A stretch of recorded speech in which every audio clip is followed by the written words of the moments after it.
ढूंढता फिरता हूं मैं एक बाल अपने आप को। आप ही गोया मुसाफिर, आप ही मंजिल हूं मैं। खोज किसकी है? किसी और की नहीं, अपनी ही। पाना किसे है? वो बाहर नहीं है, भीतर है।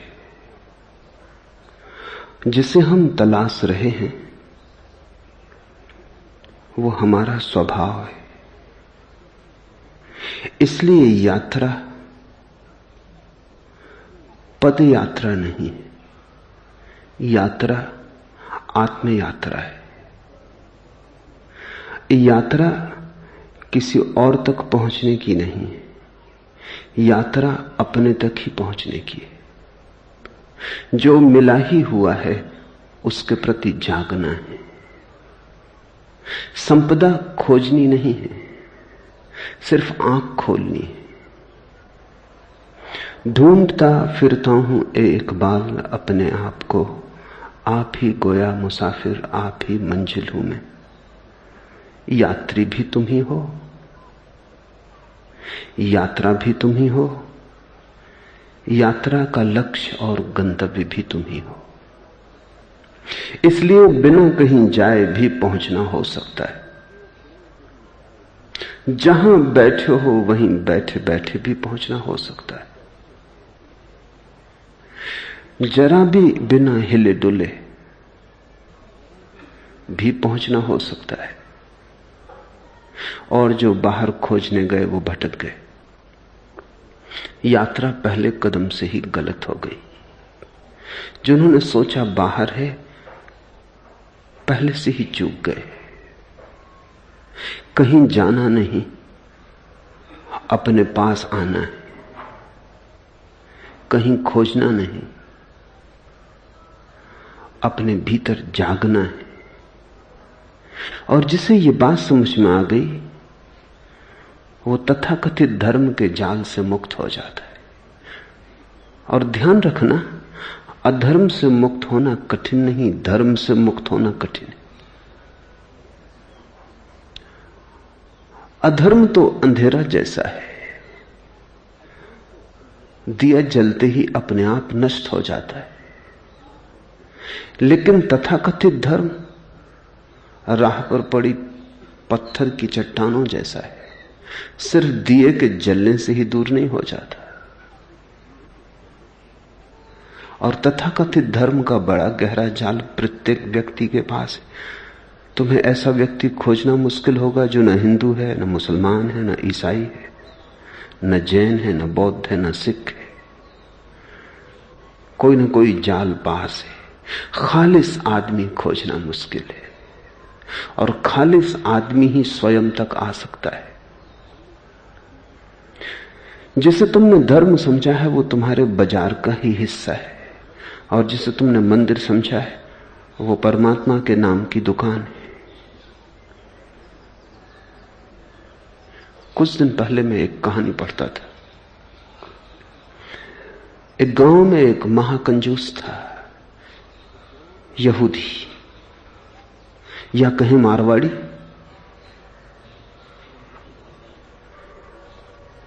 उसने कभी एक पैसा दान न दिया। गांव में भिखारी भी उसके घर की तरफ नहीं जाते थे। अगर कोई नया भिखारी उसके घर की तरफ जाता तो लोग समझ जाते कि नया भिखारी। जिसको थोड़ा भी पता है वो कभी भीख मांगने उसके द्वार पर न जाएगा। उसने कभी दिया ही नहीं। वो भिखारी से भी कुछ छीन सकता था, देना उसकी आदत न थी। लेकिन एक दिन वो गांव के धर्मगुरु के द्वार पर पहुंचा, यहूदी धर्मगुरु, और उसने कहा कि आज मेरे लिए कुछ प्रार्थना करनी होगी। धर्मगुरु ने सोचा कि अब प्रार्थना करवाने आया है तो कुछ दान करवा लेने का मौका है।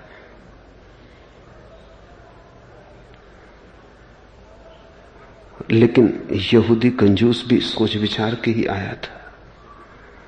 पूछा धर्मगुरु ने क्या प्रार्थना करनी है? उस कंजूस ने कहा कि मेरी पत्नी बीमार पड़ी है, मर जाए, ये प्रार्थना करनी। धर्मगुरु ने कहा दान क्या दोगे? उस कंजूस ने कहा कि जीवन अगर मांगता तब तो दान मांगना उचित भी था।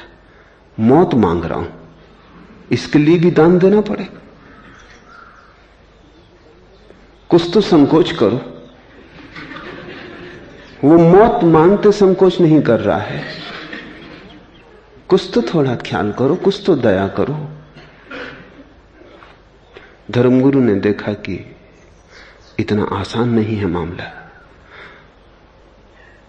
उसने कहा कुछ भी हो, मौत हो कि जीवन हो, प्रार्थना तो तभी हम करेंगे जब कुछ दान हो। तो उसने कहा अच्छा 1 रुपया दे देंगे। बहुत धर्मगुरु ने जोर डाला तो उसने कहा 2 रुपया दे देंगे। ऐसे कुछ बात बनती ना दिखी तो धर्मगुरु ने कहा सुनो, मौत की प्रार्थना की नहीं जा सकती। कोई उल्लेख ही नहीं है शास्त्र में कि किसी की मौत के लिए प्रार्थना कभी की गई हो। परमात्मा से लोग जीवन की प्रार्थना करते हैं, मौत की नहीं। तुम मुझे क्षमा करो, ये काम मुझसे ना हो सकेगा। धर्मगुरु ने कहा छोड़ो भी ये बातें, कानूनी 5 रुपए दे सकता हूं। धर्मगुरु बोला कि नहीं, ये हो ही नहीं सकता, प्रार्थना तो जीवन की ही हो सकती है, लेकिन एक तरकीब तुम्हें मैं बता देता हूं, क्योंकि कानून में सब जगह तरकीब तो होती ही है। शास्त्रों में ऐसा कहा है कि अगर कोई आदमी मंदिर को दान का वचन दे और 3 महीने के भीतर दान न दे तो उसकी पत्नी मर जाती, दंड स्वरूप। तो तुम दान की घोषणा कर दो, देने की तो कोई जरूरत ही नहीं है, पत्नी 3 महीने के भीतर मर जाएगी। तो उस महाकंजूस ने कहा जब देना ही नहीं है तो उसने कहा तब ठीक है, तब 1 लाख रुपया दान दे देंगे। जब देना ही नहीं है, धर्मगुरु ने कहा जब देना ही नहीं तो क्या लाख, क्या 10 लाख? अरे 10 लाख ही कह दो। थोड़ा सा खुशाया, क्योंकि कल्पना में भी देना कष्टकर मालूम होता है। उसने कहा 10 लाख ज्यादा हो जाएंगे, पर धर्मगुरु ने कहा जब देना ही नहीं है तो जैसा 1 वैसा 10 लाख। वो बड़े बेमन से राजी हुआ, लौट गया घर। पत्नी मरी तो नहीं, बीमार थी, ठीक हो गई। वो बड़ा चकित हुआ। 3 महीने पूरे हुए, वो वापस आया। उसने कहा कि तो नियम काम नहीं किया।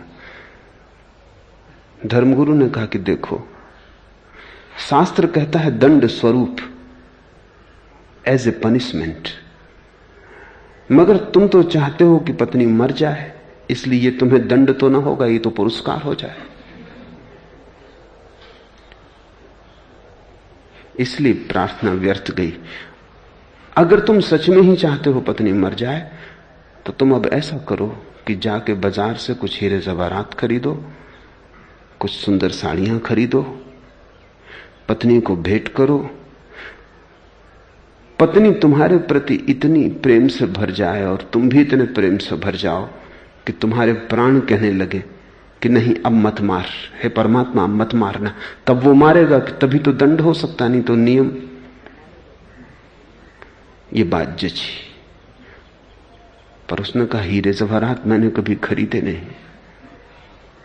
धर्मगुरु ने कहा क्या हर्ज है, पत्नी तो मर ही जाएगी, तुम बेच देना, थोड़ा लाभ ही भला हो जाए, नुकसान तो क्या होगा, चीजों के दाम तो रोज बढ़ते ही जाते।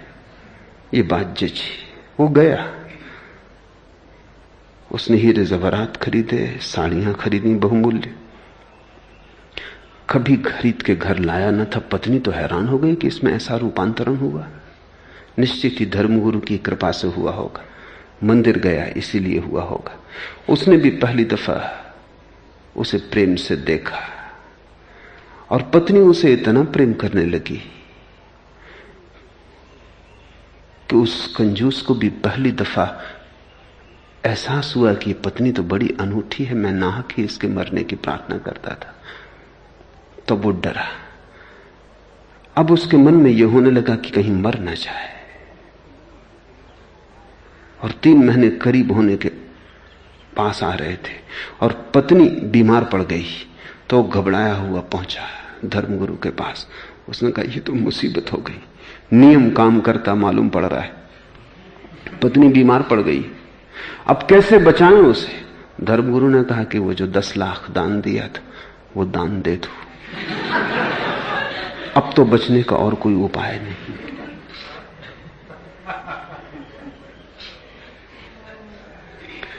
जिनको तुम मंदिर कह रहे हो वो तुम्हारे ही दुकान के आसपास बड़ी दुकानें, वहां भी व्यापार के वही नियम काम कर रहे हैं। धर्मगुरु तुम्हारे तुमसे भिन्न नहीं, हो भी नहीं सकते, नहीं तो तुम्हारे धर्मगुरु कैसे होंगे। तुम्हारे धर्मगुरु होने के लिए तुम्हारे जैसा ही होना जरूरी है। तुम्हारा ही गणित, तुम्हारा ही हिसाब, तुम्हारे ही मन का व्यवसाय,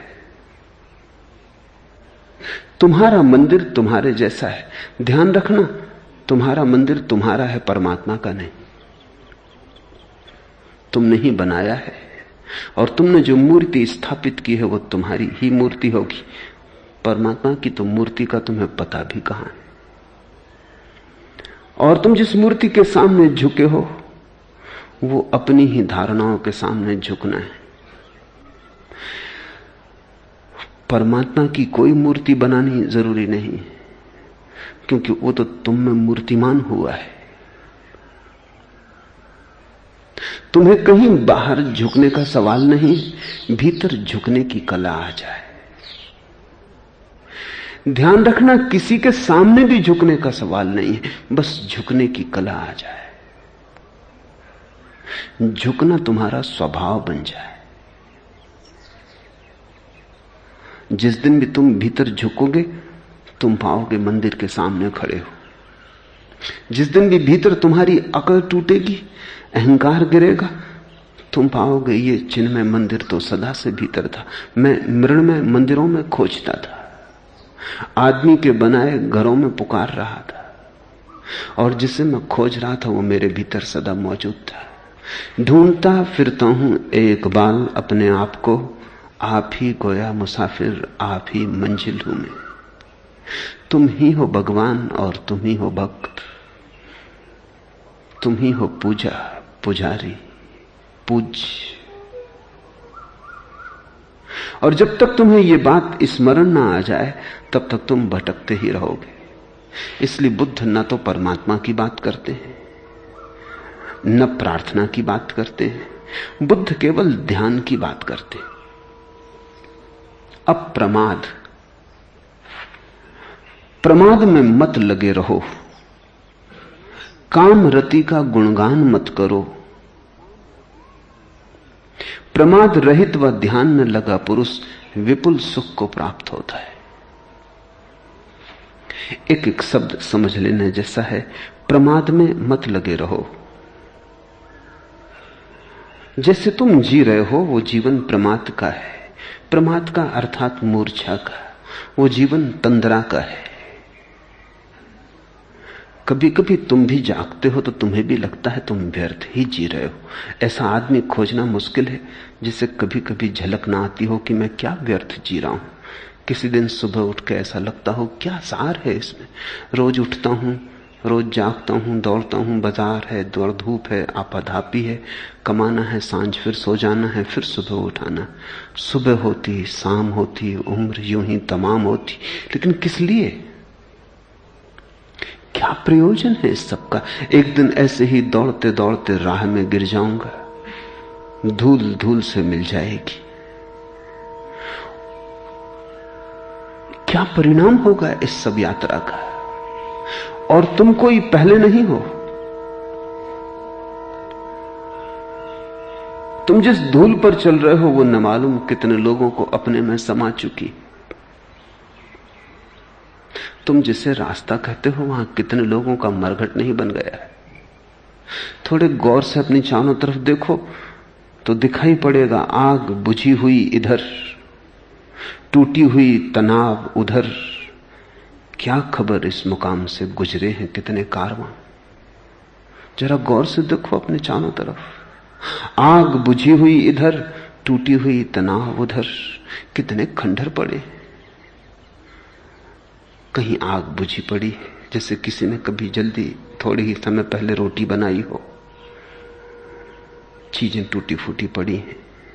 कोई गुजरा है, क्या खबर इस मुकाम से गुजरे हैं कितने कारवां। कितने लोग, कितने यात्री इस मुकाम से गुजर चुके और खो गए, उनका कोई चिन्ह भी खोजे नहीं मिलता। ऐसे ही तुम भी खो जाओगे। ये बोध सभी को कभी ना कभी पकड़ लेता है, लेकिन तुम इसे झुठला देते हो। तुम अपने को संभाल लेते हो। तुम्हारा संभालने का मतलब क्या है? तुम अपने को संभलने नहीं देते। जब कभी संभलने का क्षण आता है, तुम फिर अपने पुराने ढांचे में लग जाते हो। दौड़ के दुकान पे पहुंच जाते हो, या रेडियो खोल लेते हो, या अखबार पढ़ने लगते हो, या किसी से बातचीत करने में लग जाते हो। घबराहट होती है कि ये क्षण खतरनाक हो सकते, क्योंकि इन्हीं क्षणों में वैराग्य जन्मता है, इन्हीं क्षणों में सन्यास का जन्म होता है। तुम यहां वहां उलझा लेते हो ताकि ये खतरनाक बातें तुम्हें दिखाई ना पड़े। तुम किसी झूठ में तल्लीन हो जाते हो। सत्य अगर जगाने को तुम्हारे पास भी आता है तो तुम करवट ले लेते हो, फिर नई नींद में खो जाते हो। ऐसा आदमी तो खोजना ही मुश्किल है जिसको कभी ना कभी ये दिखाई ना पड़ता हो कि ये सब व्यर्थ है जो मैं कर रहा हूं। लेकिन फिर भी आदमी वही किए चला जाता है जो व्यर्थ दिखाई पड़ता है। प्रकाश के किन्हीं क्षणों में, ज्योतिर्मय चैतन्य की किसी अवस्था में, जब सब व्यर्थ दिखाई पड़ता है, तब फिर तुम कैसे अंधेरे में उतर आते हो बार बार। इसे बुद्ध प्रमाद कहते। प्रमाद का अर्थ है जानते हो, फिर भी जो जानते हो उसके विपरीत जीते हो। जानते हो आग में हाथ डालने से हाथ जलेगा, फिर डालते हो। पुराने घाव भी नहीं मिट पाते हो, फिर हाथ डाल देते हो। निश्चित ही तुम होश में नहीं हो सकते, बेहोश हो, कोई बड़ी गहरी तंद्रा में जी रहे हो। प्रमाद में मत लगे रहो। ये जो कभी कभी प्रकाश के क्षण तुम्हारे जीवन में आते हैं, इनको सहारा दो, सहयोग दो, इनको घना करो, इनको पुकारो, इनकी प्रार्थना करो, इनका स्वागत करो, इनको संभालो अपने भीतर, इनको संजो, क्योंकि इनसे बड़ी कोई संपदा नहीं। और अगर तुम इनके साथ सहयोग करो, स्वागत करो, इन्हें स्वीकार करो, अंगीकार करो, तो ये क्षण बढ़ते जाएंगे। इन क्षणों के बढ़ते जाने का नाम ही ध्यान है। ध्यान का अर्थ है जागा हुआ चित्त, प्रमाद का अर्थ है सोया हुआ चित्त। इसलिए बुद्ध और महावीर ध्यान के लिए अप्रमाद शब्द का प्रयोग करते हैं। प्रमाद में मत लगे रहो, काफी लगे रहे हो, और तुम हजार बहाने खोज लेते हो लगे रहने के। तुम कहते हो अभी बच्चे बड़े हो रहे, तुम कहते हो अभी तो महत्वाकांक्षा के दिन है, थोड़ा और कमा लूं। तुम कहते हो अभी तो जवान हूं, ये धर्म और वैराग्य ये तो बुढ़ापे की बातें। एक युवक को मैंने सन्यास दिया, उसका बूढ़ा बाप आ गया। बूढ़े बाप की उम्र होगी कोई 70-75। उसने कहा आप भी क्या अन्याय कर रहे, जवान आदमी को सन्यास देते। शास्त्रों में तो कहा है कि सन्यास तो अंत में लेने की बात है। मैंने कहा छोड़ो, तुम्हारे लड़के का सन्यास वापस ले लेंगे, तुम सन्यास लेने को तैयार हो? तुम तो 75 वर्ष के हुए, कब आखिर आएगा? वो आदमी मुस्कुराने लगा। उसने कहा आपकी बात ठीक है, लेकिन अभी बहुत दूसरे काम भी हैं, अभी दूसरी उलझने भी हैं। तो मैंने कहा कि इस लड़के का मैं सन्यास वापस ले सकता हूं अगर तुम सन्यास लेने को तैयार हो। तुमने ही कहा, मगर वो आदमी सिर्फ तर्क दे रहा था लड़के को सन्यास से बचाने को। खुद सन्यास लेने के लिए वो तर्क काम का नहीं था। लोग जवान रहते हैं तब कहते हैं अभी तो जवान है, और जब बूढ़े हो जाते हैं तब वो कहते हैं अब तो बूढ़े हो गए। जब कश्ती साबितो सालिम थी, साहिल की तमन्ना किसको थी? अब ऐसी शिकस्ता कश्ती पर साहिल की तमन्ना कौन करे? जब नाव जवान थी, जब कश्ती साबितो सालिम थी, साहिल की तमन्ना किसको थी? तब कौन फिक्र करता था किनारे की? कौन आकांक्षा करता था किनारे की? तब तो तूफानों से जूझ लेने का मन था। जब कश्ती साबितो सालिम थी, साहिल की तमन्ना किसको थी? अब ऐसी शिकस्ता कश्ती पर अब बुढ़ापा आ गया, अब नाव जरा जीर्ण हो गई। अब ऐसी शिकस्ता कश्ती पर साहिल की तमन्ना कौन करे? प्रमाद से भरा चित्त अपने सोने के लिए उपाय ही खोजता रहता है। जवान हो तब कहता है अभी जवान है, बूढ़ा हो जाए तो कहता अब बूढ़े हो गए, अब क्या कर सकेंगे। बच्चे बच्चे हैं, कैसे संन्यास्त हो जाएं। जवान जवान हैं, अभी तो जिंदगी बहुत शेष है। बूढ़े बूढ़े हो गए, अब तो कुछ शेष ही ना रहा। तुम प्रमाद के लिए तर्क खोजते हो। प्रमाद को जो तर्क सहारा देता है उसी को शास्त्रों ने कुतर्क कहा है। प्रमाद से जो जगाता है उसी तर्क को शास्त्रों ने सुतर्क कहा है। जो तर्क तुम्हें नींद में डुबाए रखता है वो आत्मघाती है, वो जहर है। उसमें दबे दबे तुम मर जाओगे। उसमें बहुत मर चुके हैं। तर्क का उपयोग अपने को जगाने के लिए करना। जैसे जैसे तुम जागने के लिए थोड़ा रास्ता बनाओगे, तुम पाओगे जागृति के और क्षण आने लगे। तुम जितना जितना जागृति के लिए उत्सुक होने लगोगे, प्रतीक्षा करने लगोगे, उतने ज्यादा क्षण आने लगेंगे। जिसे तुम चाहते हो वो आ ही जाता है। बुद्ध का एक बहुत अनूठा वचन है कि आकांक्षा सोच विचार के करना, क्योंकि आकांक्षाएं पूरी हो जाती। जिसे तुम चाहते हो वो आ ही जाता है, देर अबेर। आकांक्षा सोच समझ के करना। अगर धन मांगा धन आ जाएगा, एक दिन आ ही जाएगा। अगर पद मांगा पद आ जाएगा, एक दिन आ ही जाएगा। क्योंकि आदमी जो चाहता है धीरे धीरे उस तरफ खिंचता चला जाता है। जिसकी आकांक्षा होती है उसका प्रयास भी होने लगता है। जिसका प्रयास होता है उसकी प्राप्ति भी होने लगती है। सोच के मांगना, क्योंकि जो मांगा है वो मिल जाता है।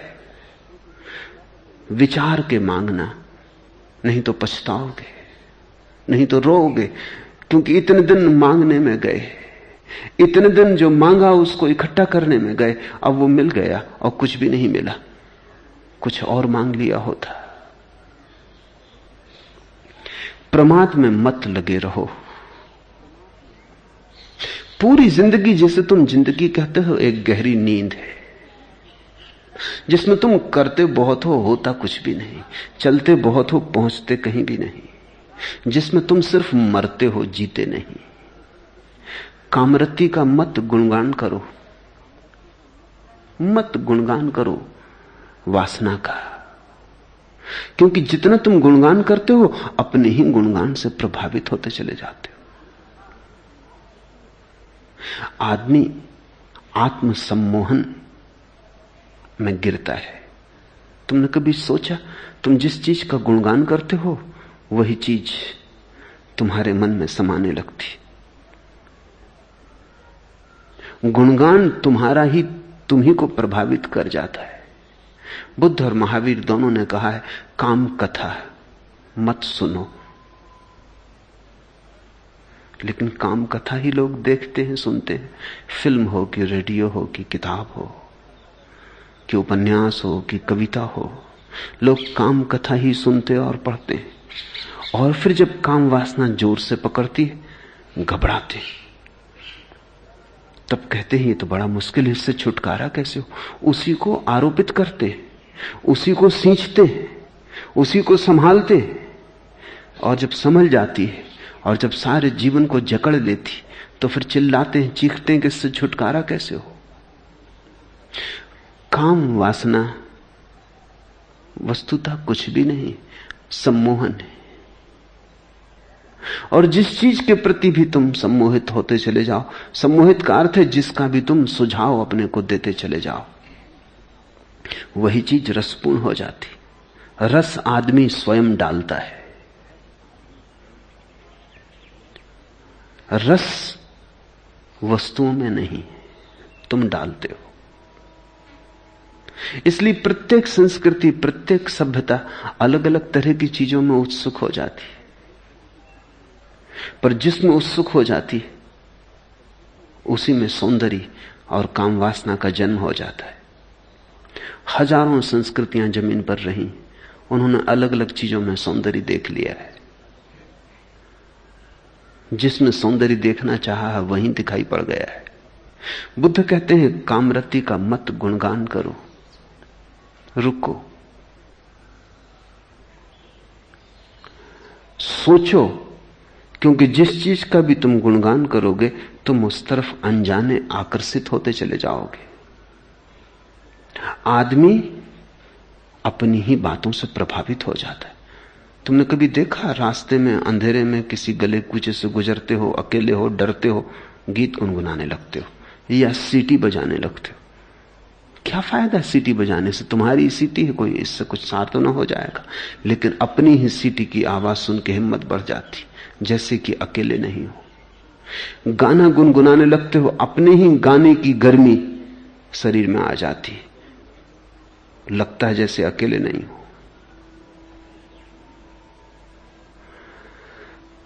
तुमने अपने जीवन को अपने ही सुझावों से भर लिया है, तुम उन्हीं में गिरे हो, उन्हीं में दबे हो। तुम्हारा सुझाव ही तुम्हारा संसार है, तुम्हारा आत्मसम्मोहन, ऑटो हिप्नोसिस ही तुम्हारा संसार है। और जब बुद्ध या शंकर कहते हैं संसार माया है, तो तुम ये मत समझना कि इन वृक्षों चांतारों के संबंध में कह रहे हैं। वो उस संसार के संबंध में कह रहे हैं जो तुमने अपने चारों तरफ खड़ा कर लिया है, जिसको तुमने ही अपने सपनों में रंग लिया है, जिसके रंग तुम्हारे मन के दिए हुए हैं। ये संसार तो बड़ा सत्य है, लेकिन इस संसार का तो तुम्हें पता ही नहीं है। तुम्हें तो वही दिखाई पड़ता है जो तुम देखना चाहते हो, तुम्हें तो वही दिखाई पड़ता है जिसकी तुम कामना करते हो। पूरी मनुष्य जाति कामरति के गुणगान में पागल हुई जा रही।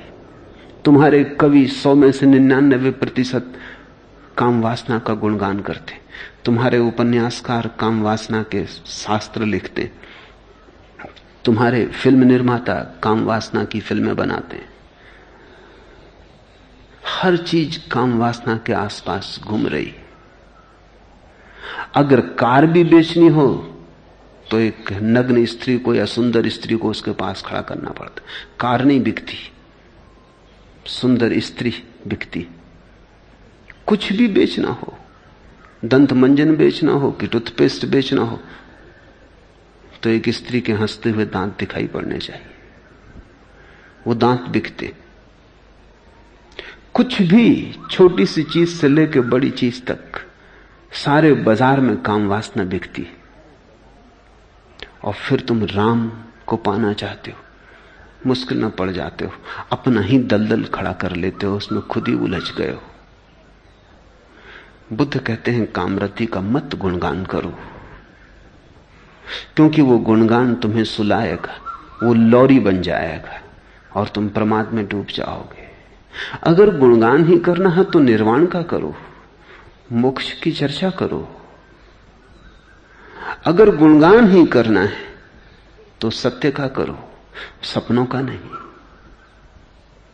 लेकिन सत्य को सुनने को कौन आता है? सत्य का गुणगान सुनने की किसको इच्छा है? सत्य की बात ही सुन के कड़वी लगती, क्योंकि सत्य तुम्हारे सपनों को तोड़ता है। सत्य दुश्मन जैसा मालूम पड़ता है। इसलिए तो बुद्धों को हम पत्थर मारते हैं, जीसस को सूली पे लटका देते हैं, सुकरात को जहर पिला देते हैं। हम बर्दाश्त नहीं करते इन लोगों को, ये खतरनाक है। हम मजे से सो रहे हैं और गहरी नींद ले रहे हैं और बड़े मधुर सपनों में डूबे, और ये नासमझ आके जगाने लगते कि जागो, सुबह हो गई। जैसे सर्दी की रात, अगर तुमने किसी को कहा है सुबह उठा देना, हालांकि तुमने ही कहा है, लेकिन सुबह जब वो तुम्हें उठाता है तो मन में नाराजगी आती कि ये दुष्ट आ गया, कहा तुम्ही ने था। तो जब साधारण सर्दी की रात में सुबह उठने में ऐसी कठिनाई हो जाती, लोग अलार्म घड़ी को उठा के पटक देते। अलार्म घड़ी का क्या कसूर है? तुम्ही ने भरा था अलार्म, तुम्ही ने बिस्तर के पास रखी थी। तो तुम सोचो, जब जन्मों जन्मों के जीवन की तंद्रा के बाद कोई बुद्ध पुरुष से तुम्हारा सौभाग्य से मिलना हो जाता, तो तुम्हें दुर्भाग्य ही मालूम पड़ता है कि ये कहां की मुसीबत हो गई। चुपचाप मजे से सपना लिए जा रहे थे, एक करवट और लेते, थोड़ा और सो लेते। ध्यान रखो, अगर तुम बुद्ध पुरुषों की वाणी भी सुनते रहो तो भी धीरे धीरे तुम पाओगे तुम्हारे आसपास जो झूठ का एक जाल था वो खिसकना शुरू हो गया। सत्य की एक किरण भी गहन से गहन अंधेरे को तोड़ने में समर्थ है। छोटी सी किरण, जन्मों का अंधेरा भी टूट जाता है। प्रमाद में मत लगे रहो, कामरति का मत गुणगान करो। प्रमाद रहित व ध्यान में लगा पुरुष विपुल सुख को प्राप्त होता है। एक ही सुख है और वो सुख है स्वयं में रमण। एक ही सुख है, वो सुख दूसरे में रमण का नहीं है। काम वासना का सार है दूसरे में सुख की आशा। ध्यान का सार है स्वयं में सुख की खोज। बस ये दो ही यात्राएं हैं, या तो दूसरे को खोजो या अपने को। जिसने दूसरे को खोजा वो अपने को न खोज पाया, जिसने अपने को खोजा उसे दूसरे की खोज की जरूरत ही ना रही। जिसने अपने को पा लिया उसने सब पा लिया। एक सूफी फकीर हुआ बहाउद्दीन, उसकी बड़ी ख्याति थी, उसके शब्द बड़े गहरे थे, उसका व्यक्तित्व बड़ा अनूठा था। दूर दूर से लोग यात्रा करके उसके पास आते, लेकिन सभी ठीक कारणों से आते थे ऐसा नहीं, क्योंकि कारण तो तुम्हारे भीतर होता है। एक आदमी उसके पास इसलिए आ गया था और शिष्य हो गया था कि कैसे मैं भी इतना प्रभावशाली हो जाऊं जैसा बहाउद्दीन। बहाउद्दीन ने उसे देखते से कहा कि तुम गलत कारण से सही जगह आ गए हो। उस आदमी ने कहा क्या मतलब? बहाउद्दीन ने कहा कि तुम अपने को बदलने नहीं आए हो, अपने को सजाने आ गए हो, और तुम मेरे पास ध्यान करने नहीं आए हो। तुम्हारी उत्सुकता अभी भी पर में, तुम दूसरों को प्रभावित करना चाहते हो, और यही तो ध्यान के विरोध में। तुम सोच समझ के आओ। उस आदमी को बात तो सही लगी कि वो आया तो इसीलिए है कि दूसरे उससे कैसे प्रभावित हो, कैसे वो भी एक गुरु हो जाए। गुरु होने की आकांक्षा काम वासना है। बहाउद्दीन ने कहा क्योंकि उसकी नजर, तुम्हारी नजर इस पे है कि दूसरे मुझे कैसे माने, कैसे पूजे। ध्यानी इस बात की चिंता करता है कि कैसे मैं स्वयं हो जाऊं। कोई पूजेगा नहीं पूजेगा ये उसके विचार में भी नहीं आता। कोई पूजेगा या पत्थर मारेगा ये दूसरे समझे। ध्यानी अपने में डूबता है। उसको बात तो लगी, अब उसको बहाउद्दीन के सामने आना भी मुश्किल हो गया, तो वो छिप के आने लगा। ये देखने की जरूर कोई तरकीब होगी इस आदमी की जिसकी वजह से इतने लोग प्रभावित। एक दिन बहाउद्दीन ने अपने खीसे से एक हीरा निकाला और कहा कि ये हीरा ऐसा ही मूल्यवान है जैसा सत्य मूल्यवान होता है, और ये हीरा बड़ा चमत्कारी है। उस आदमी ने सोचा कि मिल गई बात, इसी हीरे की वजह से यह आदमी इतना प्रभावी है। रात छिप गया वो, जब सब सो गए वो अंदर गया, खीसे में बहाउद्दीन का हीरा निकाल के भाग खड़ा हुआ। लेकिन हीरा लेके उसने बड़ी कोशिश की, कोई प्रभावित ना हो, हाथ में रख के बैठा रहे, कोई पूजा ना करे। वो बड़ा परेशान हुआ कि मामला क्या है, हीरा तो वही है। ऐसे वर्ष बीत गए। एक दिन बहाउद्दीन उसके द्वार पर आया और उसने कहा कि अब बहुत हो गया, वो हीरा वापस लौटा।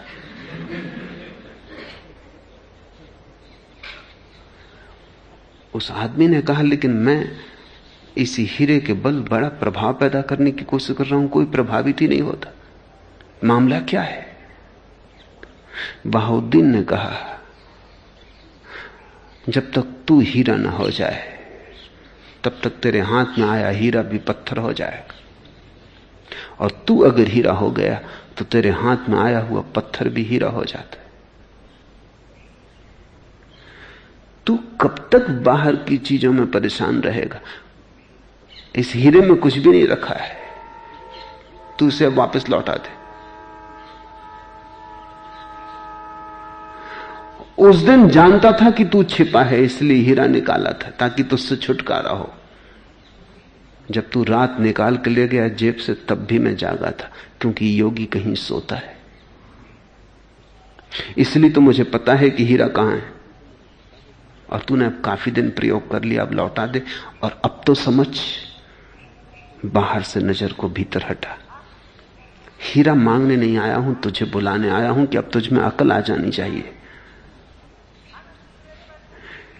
जीवन के दो ही ढंग हैं, या तो बाहर का हीरा या भीतर का हीरा। जीवन के दो ही मार्ग हैं, या तो तुम भिखारी की तरह खोजते रहो हाथ फैलाकर भिक्षा पात्र लिए, या तुम सम्राट हो जाओ, अपने भीतर झांको।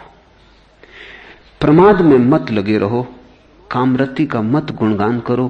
प्रमाद रहित व ध्यान में लगा पुरुष विपुल सुख को प्राप्त होता है। ये ध्यान की खोज क्या है? ध्यान की खोज उस मूल स्रोत की खोज है जो नितांत तुम्हारा स्वभाव है, जिसे तुमसे अलग नहीं किया जा सकता। मेरा हाथ तुम काट सकते हो, वो मेरा स्वभाव नहीं, क्योंकि बिना हाथ के भी मैं रहूंगा। मेरी आंख तुम फोड़ सकते हो, वो मेरा स्वभाव नहीं, क्योंकि बिना आंख के भी मैं रहूंगा।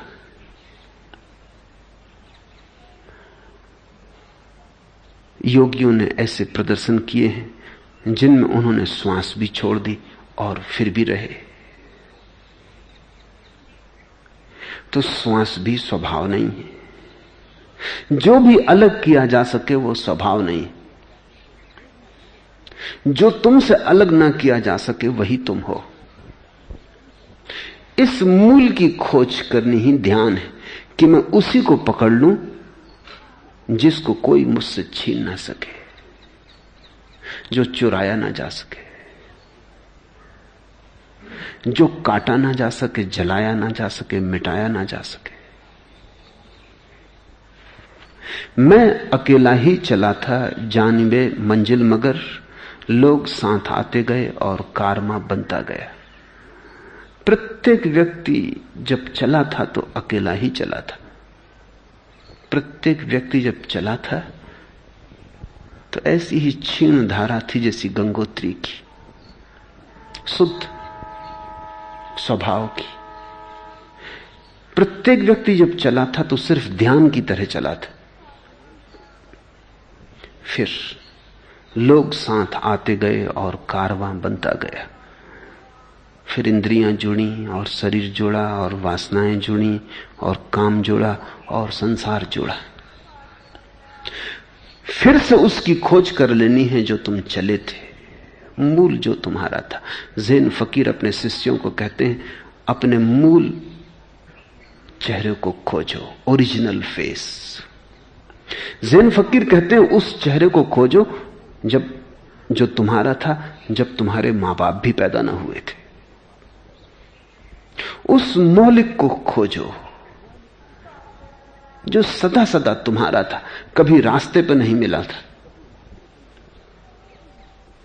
और से सब वस्त्र हैं जो तुम अपने चारों तरफ इकट्ठा करते चले गए।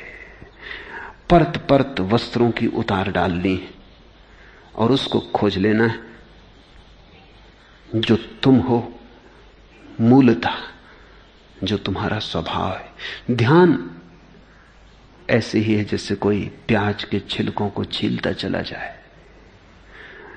छिलके के बाद छिलके हैं और छिलके के बाद छिलके हैं, और फिर एक घड़ी आती जब सब छिलके खो जाते हैं और शून्य हाथ में रह जाता है। वही शून्य तुम्हारा स्वभाव है। इसलिए बुद्ध को लोगों ने शून्यवादी कहा, क्योंकि उन्होंने कहा कि वही शून्य तुम्हारा स्वभाव है, वही शून्य ध्यान है। तो ध्यान में परमात्मा की भी याद न रह जाए, क्योंकि वो भी एक परत होगी, वो भी एक अशुद्धि होगी, क्योंकि वो भी छोड़ी जा सकती है। जो भी छोड़ा जा सकता है वो छोड़ देना ध्यान की खोज है। उसी को बचा लेना है जो बच ही जाएगा। जिसको तुम छोड़ना भी चाहो तो न छोड़ सकोगे।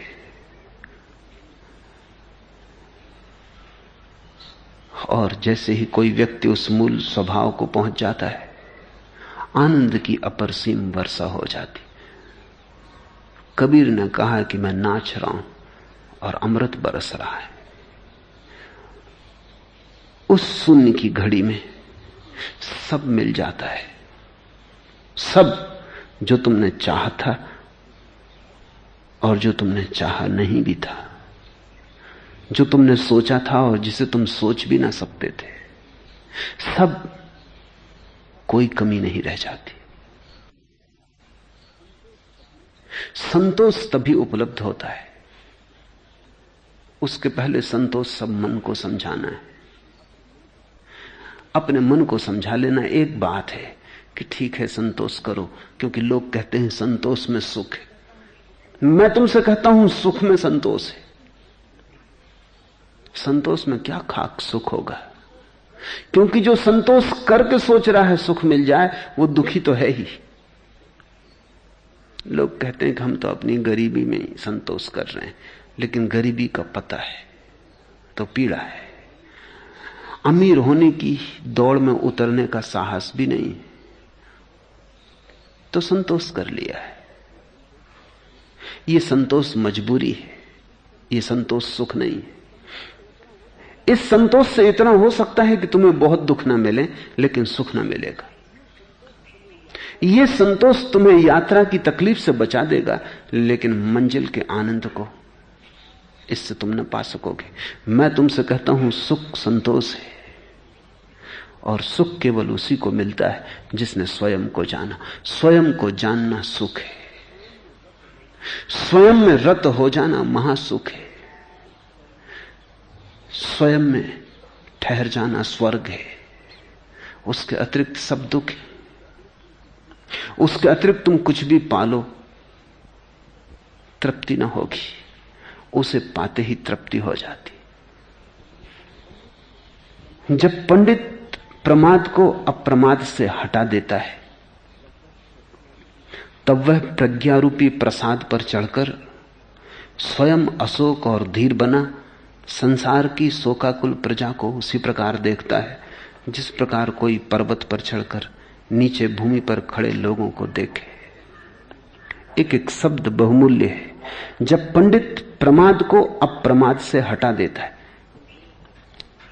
अंधेरे को हटाने का और कोई उपाय भी नहीं। कैसे हटाओगे अंधेरे को? दिया जला लो। तलवारें लाने की जरूरत नहीं है कि अंधेरे से लड़ो, न बम बंदूक काम आएगी, न पहलवानी की कोई जरूरत है। मोहम्मद अली को भी लड़ाओगे अंधेरे से तो मोहम्मद अली ही हारेगा, अंधेरा हारने वाला नहीं। क्योंकि अंधेरा है ही नहीं, उससे लड़ोगे कैसे? लड़ने के लिए भी तो कोई चाहिए। अंधेरा तो अभाव है। तो अंधेरे को धक्के मत देने लग जाना। बहुत लोग यही कर रहे हैं। कोई क्रोध से लड़ रहा है, कोई काम से लड़ रहा है, कोई लोभ से लड़ रहा है, कोई मोह से लड़ रहा है। ये सब अंधेरे से लड़ने वाले लोग। बुद्ध पुरुषों ने ये नहीं कहा है। बुद्ध कहते हैं जब पंडित प्रमाद को अप्रमाद से हटा देता है। अंधेरे को हटाने का एक ही उपाय है, दिए को जला लेना। जब पंडित ज्ञानवान व्यक्ति प्रमाद के अंधकार को अप्रमाद के दिए से हटा देता है, बेहोशी को होश से तोड़ डालता है, और कोई उपाय नहीं है। इसलिए तुम क्रोध से मत लड़ना। उतनी ही शक्ति ध्यान को पाने में लगाओगे तो ध्यान भी मिल जाएगा, और क्रोध तो अपने से चला जाता है। जितनी शक्ति लोगों ने अंधकार से लड़ने में लगाई वो व्यर्थ ही गई। और अंधकार हंसता है, तुम्हारा मजाक उड़ाता है, क्योंकि वो मूढ़तापूर्ण है। कभी नकार से मत लड़ना, संसार से मत लड़ना, सत्य को पाने की चेष्टा करना। नींद से मत लड़ना, जागने की फिक्र करना। नींद तो अपने से चली जाती है। ख्याल रखना, जिससे हम लड़ते हैं वो है या नहीं। अगर है तो लड़ाई हो सकती है, अगर नहीं है तो कैसे लड़ाई होगी? और जो नहीं है वो शक्तिशाली मालूम होगा। अंधेरे से लड़ो, अंधेरा बड़ा शक्तिशाली मालूम होगा। कितने ही हाथ पैर चलाओ, उस पर कोई असर नहीं होता। कितना ही उछलो कूदो, तुम ही थक जाते हो, अंधेरा नहीं थकता। पोटली में बांधो, पोटली बाहर चली जाती, अंधेरा वहीं के वहीं रह जाता है। तो तुम्हें लगेगा, तर्क कहेगा अंधेरा बड़ा शक्तिशाली। अंधेरा शक्तिशाली नहीं, अंधेरा है ही नहीं, तुम्हारी भूल है। छोटे से दिए को जलाओ। अंधेरे से लड़ने में जितनी शक्ति लगती थी उसको रोशनी बनाने में लगाओ। इसलिए मैं कहता हूं, संसार से मत लड़ो, सत्य को खोजो। गृहस्थी को छोड़ के मत भागो, सन्यास को जगाओ। विधायक की चिंता करो, नकार की चिंता मत करो। जब पंडित प्रमाद को अप्रमाद से हटा देता है, वही एकमात्र रास्ता है। इसलिए बुद्ध उसे पंडित कह रहे हैं। वही ज्ञानवान है जो दिए को जलाता है। जो अंधेरे से लड़ता है वो महामूढ़ है। तब वह प्रज्ञा रूपी प्रसाद पर चढ़कर, यह एक समझने की बात है, बौद्ध चिंतन मनन और ध्यान की प्रक्रिया का एक गहनतम सूत्र है। बुद्ध कहते हैं पहले व्यक्ति को प्रमाद तोड़ना है, अंधेरा तोड़ना है। यह तोड़ना प्रकाश के लाने से होगा। तो प्रमाद मिटाना है, अप्रमाद जगाना है। लेकिन जब पहली दफे अप्रमाद आता है तो वो इतनी बड़ी घटना है, वो इतनी विराट घटना है कि व्यक्ति उसमें डूब जाता है। जब पहली दफा ध्यान घटता है तो ध्यान में ही व्यक्ति खो जाता है। जो यहां ध्यान कर रहे हैं उनको इसके अनुभव होते हैं। जब पहली दफा ध्यान घटता है तो लोग मेरे पास आके कहते हैं क्या हुआ, कुछ समझ में नहीं आता, विचार तो चले गए लेकिन अपना होश भी ना रहा। नींद थी कि ध्यान था, बीच में एक अंतराल आ गया, कुछ क्षणों के लिए कुछ भी ना रहा। तो हम सो गए थे, खो गए थे या जाग गए थे, कुछ पता नहीं चलता। कोई स्मृति भी नहीं बनती उस घड़ी की। इतनी बड़ी घटना है ध्यान कि स्मृति का यंत्र अवाक होकर ठहर जाता है, काम नहीं करता। बड़ी मीठी घटना है। सूफी फकीर बायजीद के संबंध में वो एक दिन बोल रहा था,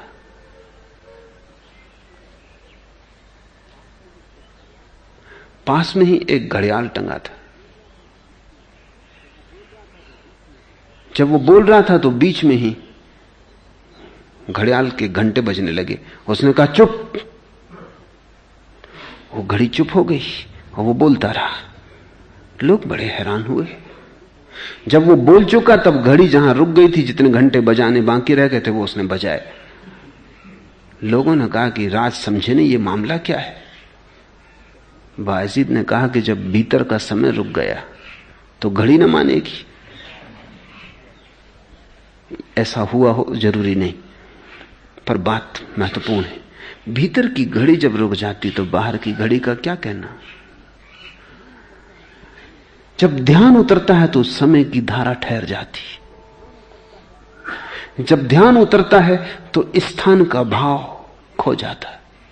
तुम कहां हो, कब हो, कौन हो, सब ठहर जाता है। स्मृति का यंत्र अवाक हो जाता है, चौंक के रुक जाता है। ध्यान का समय आता है, चला जाता है। जब तुम वापस लौटते हो अपनी तंद्रा के जगत में, विचार में, और घड़ी फिर घंटे बजाती है, तब तुम सोचते हो हुआ क्या, क्या मैं सो गया था। लेकिन सोने की भी याद होती। रात तुम आज सोए थे, सुबह तुम कहते हो बड़ी गहरी नींद आई, या एकदम तुम कहते हो नींद ठीक से ना आई, उथली उथली रही, उबड़ खाबड़ रही, सपने बहुत रहे, राहत न मिली, विश्राम न मिला, रात भर पड़े रहे, करवटें बदली। नींद आई, टूट टूट के आई, टुकड़ों टुकड़ों में आई, सातत्य ना रहा। या कभी तुम कहते हो बड़ी गहरी नींद आई, बड़ा आनंद मालूम हो रहा है, सुबह बड़ी ताजगी। तो नींद की तो स्मृति बनती है, ध्यान की स्मृति नहीं बनती। पर पहली दफा जब ध्यान घटता है तो ऐसा ही लगता है जैसे कि सब खो गया। हुआ क्या, हम कहां थे, हम कहां खो गए थे। कारण है, जब पहली दफा अंधेरा जाता है और रोशनी आती तो आंखें चकाचौंध से बंद हो जाती। तो पहला तो प्रकाश का अनुभव भी करीब करीब अंधेरे जैसा ही होता है। जैसे तुम अंधेरे कमरे से अचानक बाहर रोशनी में आ गए और तुमने सूरज देखा, तुम्हारी आंखें बंद हो जाएंगी। और जो जन्मों जन्मों से अंधेरी गुहा में रहा है, वो जब पहली दफा ध्यान के सूरज को देखेगा, स्वाभाविक है आंख बंद हो जाए, सब ठहर जाए। तो बुद्ध ने कहा है, प्रमाद मिटता है अप्रमाद से। और जब व्यक्ति अप्रमाद के भी ऊपर उठता है तब प्रज्ञा, जब ध्यान के भी ऊपर उठता है, समाधि के भी ऊपर उठता है। ये बुद्ध की बड़ी गहन खोज है। समाधि के ऊपर उठने की बात पतंजलि ने भी नहीं कही, और बुद्ध ठीक कहते हैं, मैं भी उसका गवाह। पतंजलि ने समाधि तक बात कही। ऐसा नहीं कि समाधि के आगे पतंजलि को पता नहीं, लेकिन कहने की कोई जरूरत न समझी होगी। जो समाधि तक पहुंच गया वो अगला कदम अपने आप उठ जाता है, उसकी चर्चा व्यर्थ है। लेकिन बुद्ध पहले व्यक्ति हैं जिन्होंने समाधि के पार की बात का ठीक ठीक उल्लेख किया। वो इतना अज्ञात लोक है, उसका न तो कोई भूगोल बना है, न कोई एटलास है। बुद्ध पुरुषों ने धीरे धीरे थोड़ी थोड़ी बातें उसके संबंध में कही, थोड़े इशारे। बुद्ध का ये इशारा गहरे से गहरे इशारों में एक है। बुद्ध कहते हैं समाधि के भी पार उठने की एक दशा है। समाधि का उपयोग इतना ही है, उससे चित्त मिट जाए। रोशनी को इसलिए चाहा था कि अंधेरा मिट जाए, कोई रोशनी को पकड़ के थोड़ी बैठ जाना है। रोशनी के भी पार जाना है, अंधेरे के पार तो जाना ही है, रोशनी के भी पार जाना है।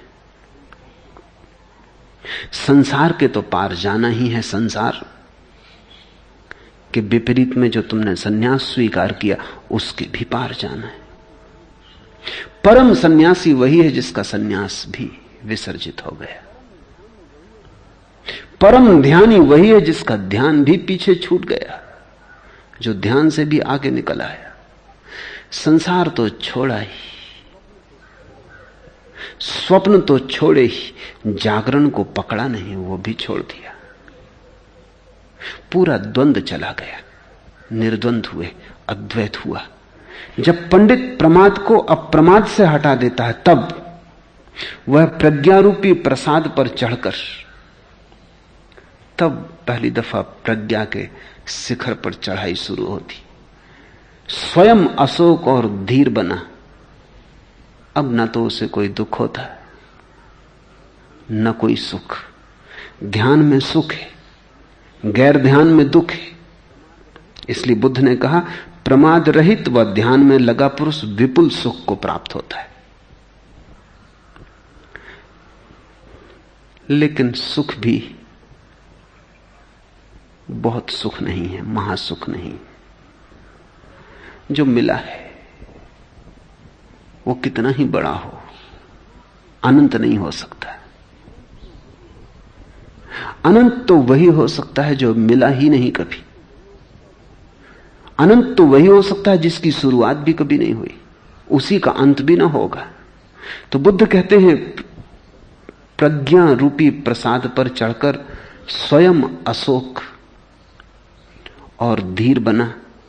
संसार को, शोकाकुल प्रजा को उसी प्रकार देखता है जिस प्रकार कोई पर्वत पर चढ़कर नीचे भूमि पर खड़े लोगों को देखे। प्रमादी लोगों में, अप्रमादी और सोए लोगों में बहुत जागृत पुरुष वैसे ही आगे निकल जाता है जैसे तेज घोड़ा मंद घोड़े से आगे निकल जाता है। इन प्रतीकों में उलझ मत जाना, क्योंकि मजबूरी है बुद्ध पुरुषों की भी। शब्दों का उपयोग करना पड़ता है, शब्द तुम्हारे और तुम्हारे रंग में रंगे। बुद्ध भी उनका उपयोग करे तो भी तुम्हारे अर्थ की धूल उन शब्दों पर जम जाती। जैसे बुद्ध कहते हैं, प्रमादी लोगों में अप्रमादी और सोए लोगों में बहुत जागृत पुरुष।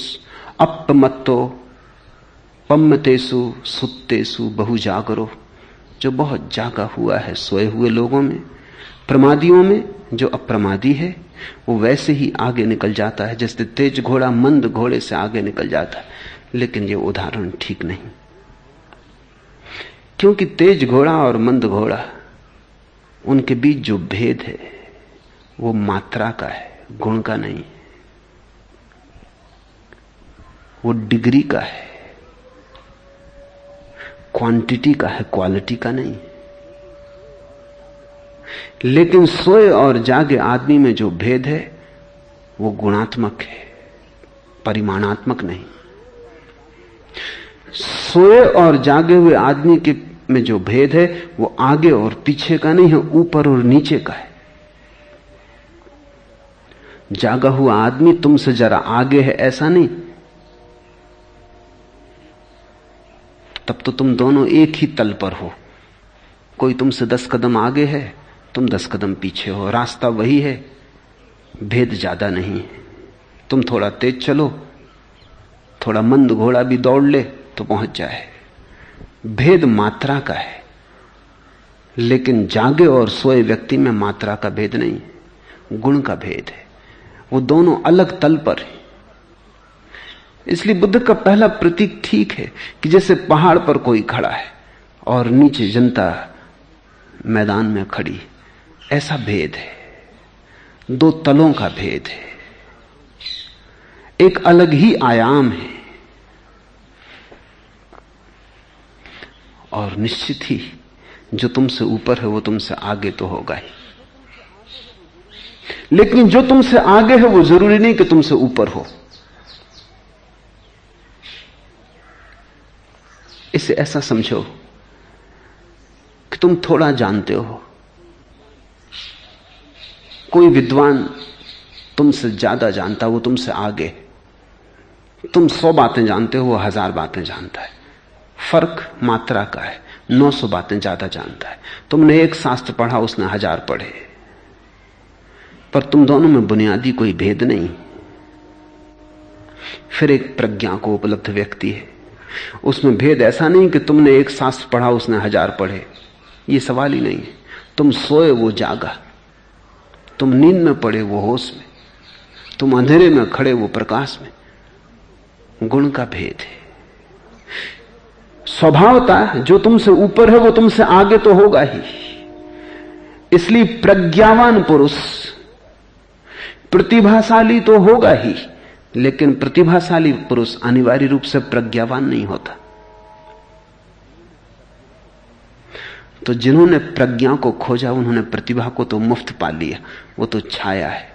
लेकिन जो प्रतिभा को ही खोजते रहे उन्होंने प्रज्ञा को नहीं पाया। तो तुम्हारा प्रतिभाशाली से प्रतिभाशाली पुरुष भी कितना ही बड़ा वैज्ञानिक हो, नोबेल पुरस्कार का विजेता हो, उसमें और तुम में गुण का कोई फर्क नहीं होता। उसी रास्ते पर, उसी लकीर में तुम भी खड़े हो जहां वो खड़ा है। तुमसे आगे है, तेज घोड़ा हो सकता है, तुम मंद घोड़े हो, लेकिन दोनों घोड़े हो। बुद्ध की मजबूरी है, वो कहना ये चाहते हैं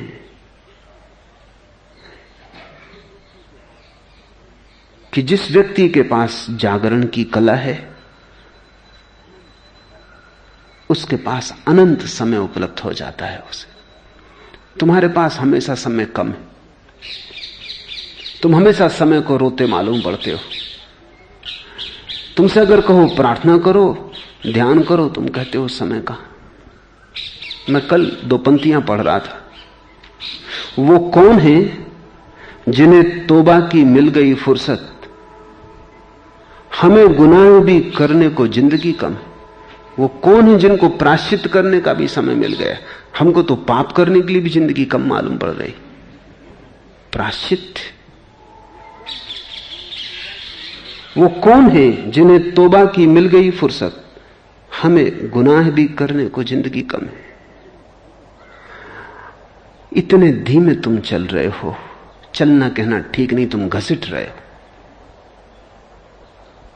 इसलिए तुम्हें जिंदगी कम है। जो होश से चलता है उसे जिंदगी अनंत है। ये बड़े आश्चर्य की बात है कि समय उतना ही कम मालूम पड़ेगा तुम्हें जितने तुम सोए हुए हो। जितने तुम जागे हुए हो उतना ही समय अनंत हो जाता है। जागे हुए व्यक्ति को एक एक क्षण अनंतता हो जाता है, क्योंकि जागे हुए व्यक्ति को समय का विस्तार ही नहीं दिखाई पड़ता, गहराई भी दिखाई पड़ती। तुम ऐसे हो जैसे सागर के किनारे खड़े हो और सागर की सतह भर तुम्हें दिखाई पड़ती। जागा हुआ आदमी ऐसा है जिससे सागर में डुबकी ली, उसे सतह तो दिखाई पड़ती है, सागर की गहराई भी दिखाई पड़ती। अगर एक क्षण से तुम दूसरे क्षण पे गए, दूसरे से तीसरे क्षण पे गए, आ से बा पर, बा से सा पर, तो तुम्हें अनंतता का कभी पता ही ना चलेगा। अगर तुम प्रत्येक क्षण की गहराई में गए तो वो गहराई अथाह है, तब तुम्हें अनंतता का पता चलेगा। और जब एक एक क्षण अनंत हो जाए तो सब क्षण मिलके कितनी अनंतताएं ना हो जाएंगी। इसलिए महावीर ने एक शब्द प्रयोग किया है जो कभी किसी ने प्रयोग नहीं किया, वो है अनंतानंत,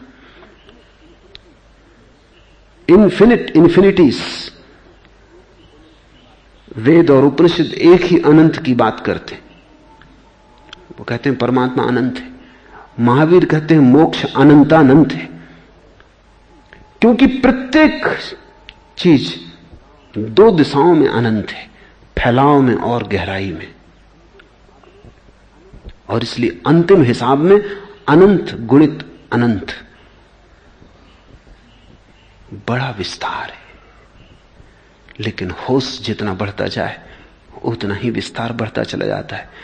प्रमादी लोगों में, अप्रमादी और सोए लोगों में बहुत जागृत पुरुष वैसे ही आगे निकल जाता है जैसे तेज घोड़ा मंद घोड़े से आगे निकल जाता है। जो भिक्षु अप्रमाद में रत है अथवा प्रमाद में भय देखता है, वह आग की भांति छोटे मोटे बंधनों को जलाते हुए बढ़ता है। बंधन छोड़ने थोड़ी, इसे थोड़ा समझो, थोड़ा नहीं इसे बहुत समझो। बंधन छोड़ने थोड़ी, बंधन जलाने, क्योंकि छोड़े बंधन फिर बंध सकते हैं, बंधन जला के राख कर देने। और मजा यह है कि जो छोड़ता है वो कभी नहीं छोड़ पाता है, लेकिन जो जागता है वो अचानक पाता है वो जल गए, क्योंकि बंधन है तुम्हारी नींद के ही। जैसे एक आदमी सोया है, सपने में खोया है कि कारागृह में बंद है, कि हाथ में जंजीरें पड़ी, वो लाख उपाय करे सपने में जंजीरें रख देने का, क्या फायदा होगा? सपना नहीं टूट जाएगा। वो छूट भी जाए जंजीरों से तो भी सपने में ही है, कारागृह से भी निकल जाए सपने में तो भी सपने में ही है। सपना ही असली कारागृह है। लेकिन जाग जाए तो फिर हंसने लगे, क्योंकि न कोई बंधन है, जल गए, बचे ही नहीं, राख भी ना बची, ऐसे जले कि पीछे कोई निशान भी नहीं छूट गया है। बंधन बेहोशी के, होश है मुक्ति। तो बुद्ध कह रहे हैं जो भिक्षु अप्रमाद में रत है, जो धीरे धीरे जागने में लीन रहने लगा है, जो धीरे धीरे जागने में डूबने लगा, जो जागने में रस लेने लगा है, वो आग की भांति है। वो छोटे मोटे बंधनों को जलाते हुए बढ़ता है, छोड़ता नहीं। छोड़ने की क्या जरूरत है? जहां भी उसकी होश भरी आंख पड़ती है वहीं बंधन जल जाते। जहां भी उसकी एकाग्र दृष्टि पड़ जाती है वहीं बंधन गिर जाते। जहां भी वो होश से देखता है वहीं संसार राख हो जाता है। हिमालय में बसे लोगों में एक कहावत है कि अगर कभी किसी का विवाह हो रहा हो तो सन्यासी को निमंत्रित मत करना, या अगर कभी कोई किसान खेत में बीज बोता हो तो सन्यासी को आसपास देख ले कि कोई सन्यासी आसपास तो नहीं। कहावत बड़ी महत्वपूर्ण है। उसका मतलब केवल इतना ही है कि तुम बंधन बना रहे हो और जागृत पुरुष वहां मौजूद हो, कहीं जला ना दे। विवाह को हम कहते हैं बंधन। एक संसार बसाया जा रहा है, बैंड बाजे बज रहे हैं, शहनाई बज रही है, एक सपने का जाल बुना जा रहा है। दो व्यक्ति संसार में उतरने को जा रहे हैं, बड़े सपने लिए। सन्यासी को वहां मत बुलाना। कहावत ठीक कहती, क्योंकि जागा हुआ आदमी अपने साथ चारों तरफ जागरण की खबर लेके चलता है। जागा हुआ आदमी जहां उसकी नजर पड़ जाए वहां बंधन गिर जाते। तो कहीं ऐसा ना हो कि ये बेचारे अभी बंधन में बंध ही रहे और कोई सन्यासी की नजर पड़ जाए। ये बात बड़ी मीठी है, ये बात बड़ी मूल्यवान है। जागृत पुरुष की बोध में उसके खुद के बंधन तो गिरते ही हैं, जो उसके करीब आने का साहस जुटा लेते उनके भी गिर जाते।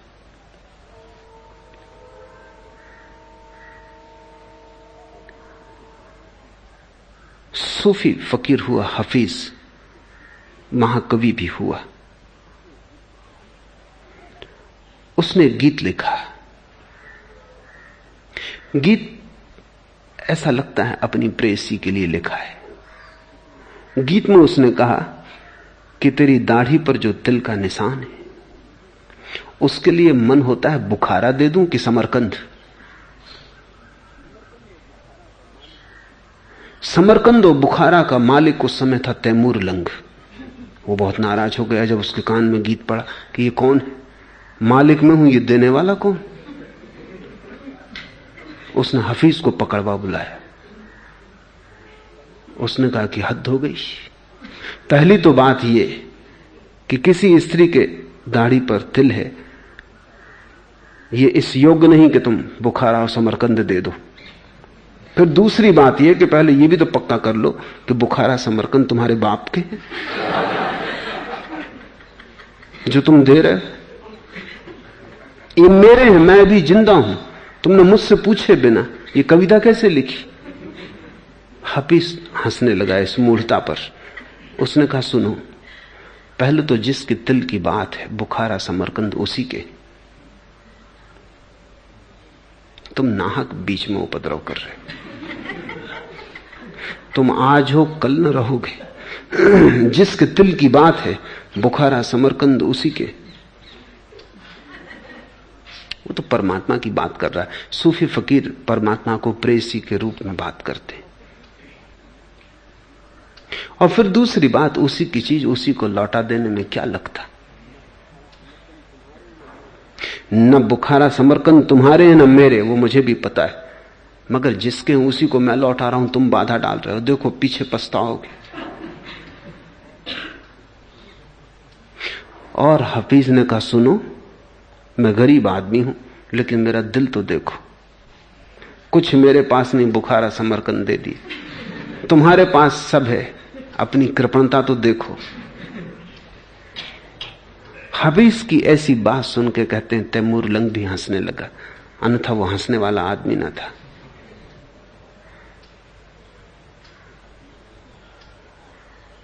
जो अपना नहीं है उसको अपना मान लेने में बंधन है, और जो अपना नहीं है उसको अपना मान लेने में न केवल बंधन है बल्कि दूसरे से प्रतिस्पर्धा है, संघर्ष है। सारे जगत की कलह यही तो है कि यहां सभी ने चीजों को अपना मान रखा है जो उनकी नहीं।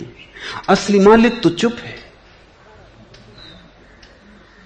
बुखारा समरकंद उसी के, लेकिन तैमूर लंग, ये लंगड़ा बीच में खड़ा है। लंगड़ा था इसलिए लंग, लंगड़ा है लेकिन सारी दुनिया पे कब्जे की आकांक्षा है। सभी लंगड़ों की यही आकांक्षा है।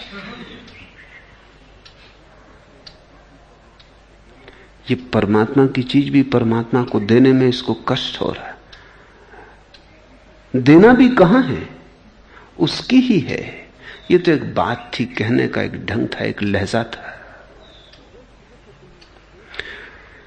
जैसे जैसे तुम्हारा होश बढ़ेगा तुम्हें लगेगा अपना कुछ भी नहीं है, अपने सिवाय अपना कुछ भी नहीं है, और आखिर में तुम पाओगे कि वो जो अपना है वो भी अपना नहीं है, वो भी परमात्मा का। तब प्रज्ञा, समाधि तक भी तुम्हें अपना थोड़ा बोध रहेगा, सारी चीजों से संबंध छूट जाएगा लेकिन स्वयं से संबंध बना रहेगा। प्रज्ञा में वो संबंध भी छूट जाता है। इसलिए बुद्ध ने कहा आत्मा समाधि तक, उसके बाद अनात्मा। अत्ता समाधि तक कि तुम हो, फिर एक ऐसी भी घड़ी आती जहां तुम भी नहीं हो, बूंद सागर में गिर गई।